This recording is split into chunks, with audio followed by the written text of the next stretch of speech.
तो अब जो है हम कॉम्प्लेक्स कंपाउंड का, क्योंकि कोऑर्डिनेशन कंपाउंड का यानी नाम क्या है, कॉम्प्लेक्स कंपाउंड। कॉम्प्लेक्स कंपाउंड, तो कॉम्प्लेक्स कंपाउंड जो होते हैं वर्गीकृत किए जाते हैं।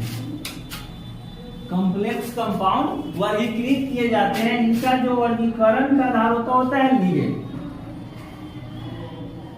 वर्गीकरण के लिए क्या है? क्लासिफिकेशन। लिगेंड के आधार पर वर्गीकरण। अरे प्रॉपर यूट्यूबर नहीं है, इसलिए टूटा फूटा लिख रहे हैं, बच्चा सब समझ लेगा, क्योंकि ये यूट्यूब के लिए नहीं है, हमारे स्टूडेंट के लिए। जिनको चाहिए वो देख सकते हैं। ऐसा नहीं है कि आए सर जी बात बोल दिए कि तू से भाग गए क्या, ये हमारा लहाइए नहीं था, ये सर जी का स्टूडेंट के लिए था। ये सब दिक्कत है। तो देखो ये जो होती है, एक होता है homoleptic, homoleptic lactic complex compound, और दूसरा होता है हेट्रोलैप्टिक कॉम्प्लेक्स कंपाउंड। याद है हम लोग पढ़े थे होमोजीनियस कैटालिस्ट, हाँ हेट्रोजीनियस। होमो का अर्थ क्या होता है, समान, और हेट्रो होमोजीनियस नहीं बोले हैं, सिर्फ आप हेमो समझिए। हाँ, होमो का अर्थ क्या होता है, समान, और हेट्रो का मतलब होता है अलग अलग। ये उसको डिफाइन करना। होमोजीनियस, होमोजीनियस मिक्सचर भी पढ़े थे हम लोग, समांगी मिश्रण, यानी जो समान से बना हो, जिसमें एक पदार्थ दूसरे पदार्थ में पूरी तरह से घुल जाए। और समांगी उत्प्रेरक क्या था कि जिसमें कौन कैटालिस्ट अभिकारक सब एक ही अवस्था में हो, उसको समांगी। तो सेम उसी तरह से होगा। होमोलैप्टिक उसको कहते हैं जो एक ही प्रकार के लिगेंड से बना हो, क्योंकि लिगेंड का कोई अंत नहीं। अभी हम लोग एक ऑप्शनलाइज क्वेश्चन किए थे ना, निम्न में से कौन लिगेंड नहीं है, तो यहाँ H2O भी लिगेंड था, NH3 भी लिगेंड था, Cl भी लिगेंड था। तो इससे पता ये चल रहा है कि लिगेंड वेरियस प्रकार के होते हैं। तो उसी के आधार पे यहाँ वर्गीकरण किया गया है कि अगर एक ही प्रकार के लिगेंड से अगर जटिल यौगिक बना हुआ है, कॉम्प्लेक्स कंपाउंड बना हुआ है, तो उसको होमोलैप्टिक कहेंगे। अगर विभिन्न प्रकार के लिगेंड की सहायता से बना हुआ है, तो उसको क्या कहेंगे, हेट्रोलैप्टिक कहेंगे। कहना क्या चाहते हैं, देखे है ना, उसमें बहुत आमिर खान समझाने के बाद पूरा बोल देते हैं स्पीड में, उसके बाद टीचर कहते हैं हाँ तो भाई कहना क्या चाहते हो। तो वही बात है, हम इतना वक्त दिए आपके दिमाग में पहुंचा ना रहा कि आप कहना क्या चाहते हैं। तो देखिए हम कहना ये चाहते हैं कि होमोलैप्टिक का अर्थ हो गया, अभी एक हम लोग पढ़े थे वाला FeCN। इसमें लिगेंड की संख्या टोटल 6 है ना, लेकिन 6 का 6 क्या है, साइनाइड। तो ये हो गया होमोलैप्टिक। एक और है, ये क्या और बहुत सारा है, NiCO हॉल्को, कार्बन मोनोऑक्साइड, जिसको हम लोग कार्बोनाइड कहते हैं। कार्बोनाइड एक ही लिगेंड है, लेकिन उसकी संख्या क्या है, 4 गो है। तो ये सब देखो एक ही प्रकार के लिगेंड से बना हुआ है, तो ये हमारा क्या हो गया, होमोलैप्टिक। जबकि हेट्रोलैप्टिक हो जाएगा, यहाँ ध्यान दीजिए, एक आपको हम इस तरह का कंपाउंड पढ़ाए थे COCl2 NH3 हॉल्को।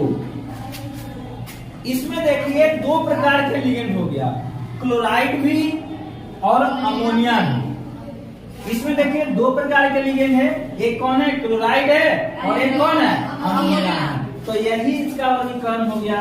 जो समान प्रकार के लिगेंड से बना होगा उसको कहेंगे होमोलैप्टिक कॉम्प्लेक्स कंपाउंड, और जो अलग अलग प्रकार के लिगेंड से सहायता से बना होगा उसको क्या कहेंगे, हेट्रोलैप्टिक कॉम्प्लेक्स कंपाउंड। इसका कोई अंत नहीं है कि यही है, आपको हम बहुत सारा बनवाए थे।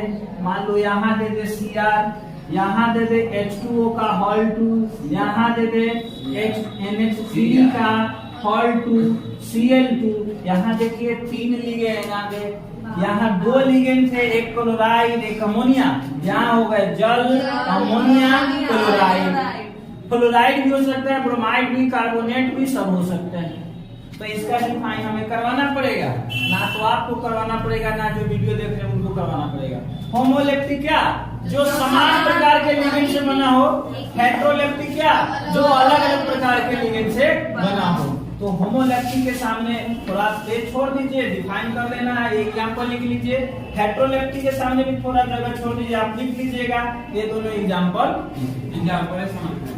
होमोलैप्टिक को अब जो है हम लोग लिगेंड और सेंट्रल मेटल एटम और उप संयोजन उप संयोजन क्षेत्र का डिफाइन करेंगे। सबसे पहले लिगेंड और समझा दिए हैं लिगेंड का कि वह होते हैं जो कम से कम एक lone pair electron central metal को डोनेट करते हैं। अब लिखेंगे लिगेंड का डिफाइन, किसी जटिल आयन में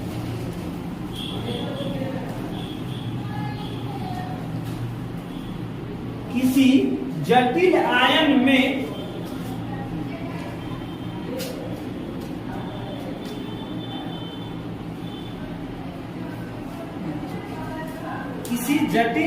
में धातु के चारों ओर कौन सा धातु, हाँ, केंद्रीय धातु परमाणु के चारों ओर घिरे यानी वो जो फैले हुए हो चारों तरफ से धातु को क्या करे रहेंगे, हाँ, घेरे हुए रहेंगे चारों तरफ से, घिरे पदार्थ को लिगेंड कहते हैं। कुछ छोड़ दिए नहीं सर, किसी जटिल आयन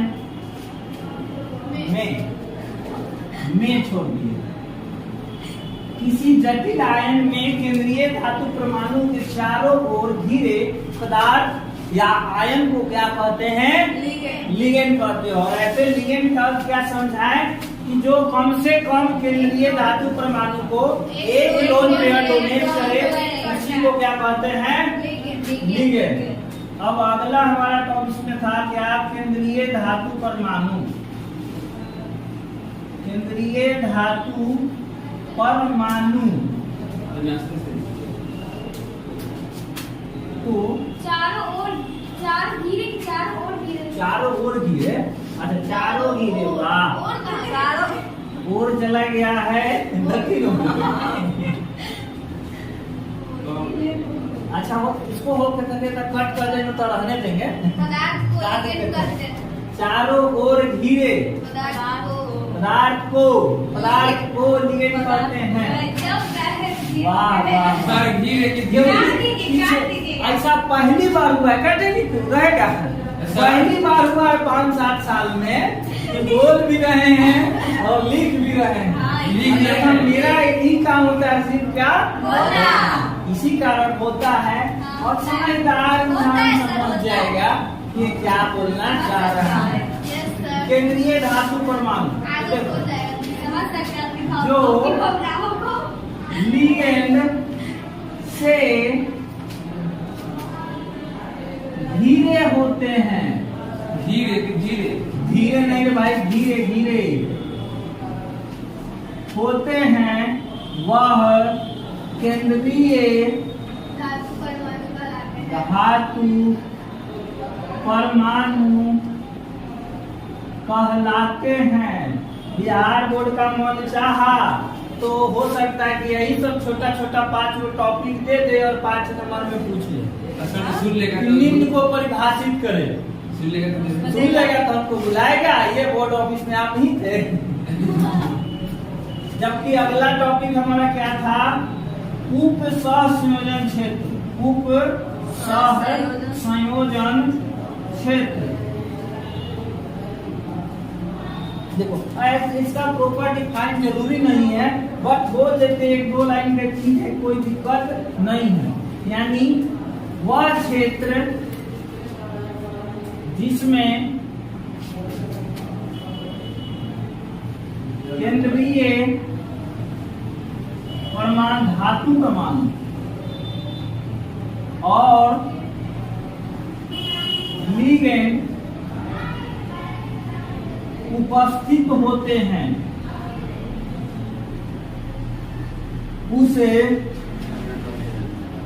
उप सहसंयोजन क्षेत्र कहते हैं।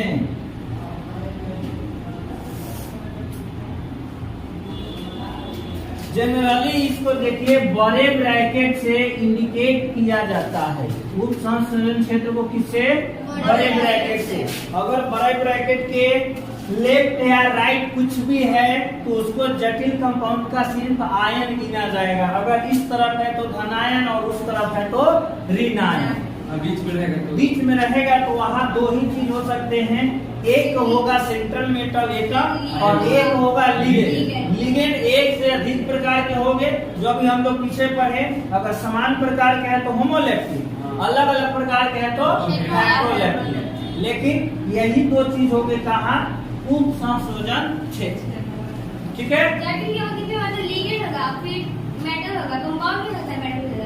नहीं कंपाउंड होगा उसको भी हम लिगेंड ही काउंट करें। तो ये देखो H2O जल का अणु है, जल का यौगिक है, तो यौगिक या किसमें काउंट हो रहा है?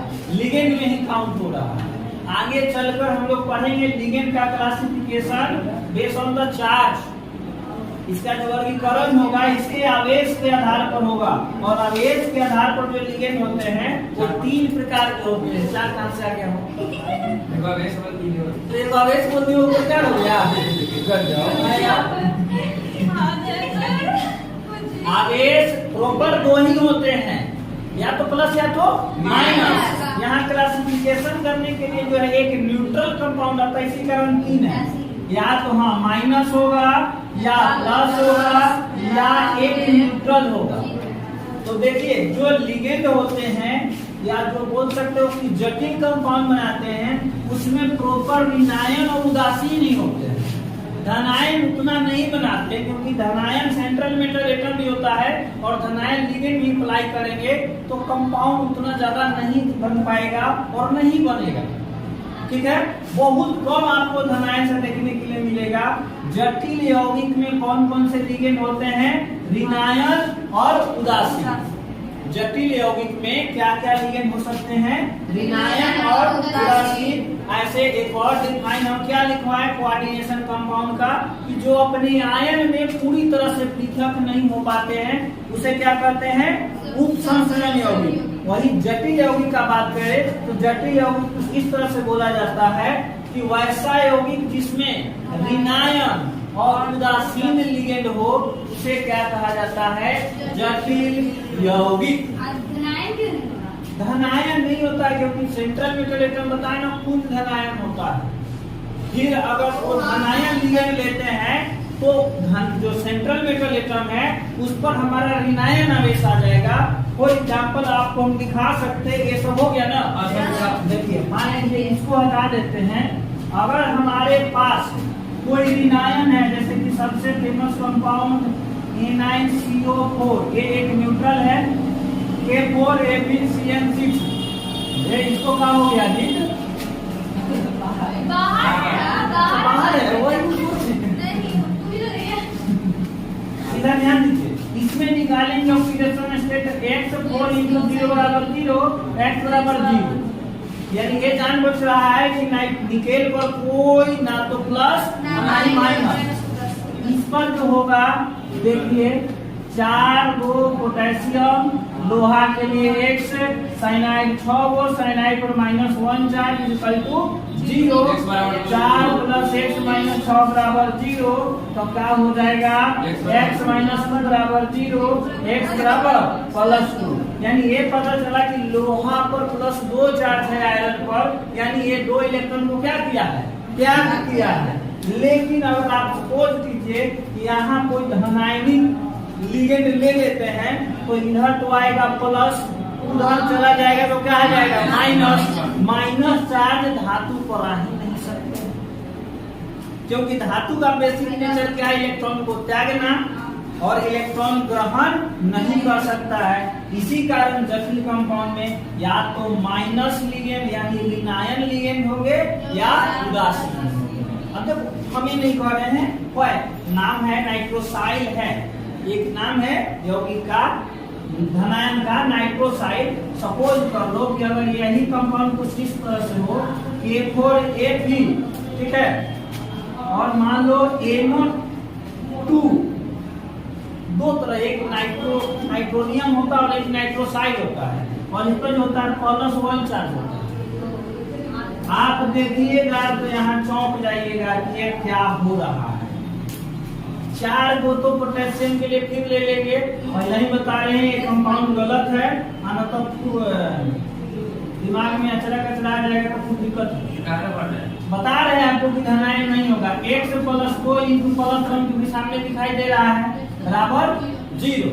4 + x + 2 बराबर 0, x बराबर -6। लोहा को 6 को इलेक्ट्रॉन ग्रहण करा सकते हैं कभी? 6 को तो छोड़िए, 2 भी हम इलेक्ट्रॉन ग्रहण नहीं करवा सकते हैं, क्योंकि धातु का बेसिक नेचर क्या है, इलेक्ट्रॉन को त्याग करना। ये अपना मूल अवस्था में रहे, जैसे यहाँ निकेल त्यागा नहीं, अपना मूल अवस्था में है 0।